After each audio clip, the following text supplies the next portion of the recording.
Magandang gabi mga ka-drivers. Dito po tayo sa basement. Tahimik po dito, walang kataw-tao.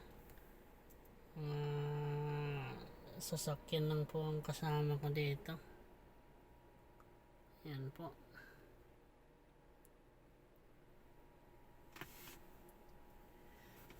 Sabi nila may multo daw dito White lady. Sinilip-silip ko talaga, halos araw-araw akong nandito, wala naman akong nakita. Kasi sabi ng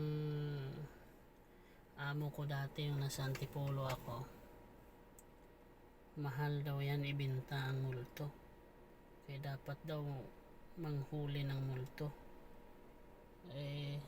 Sinubukan ko naman po na makakita ng multo, wala naman pong nagpapakita.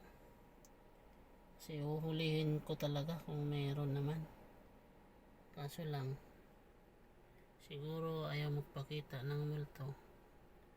Kasi takot din po sa akin siguro yun mga ka-drivers. Ayan, madilim-dilim na po dito mga kotse na lang ang laman.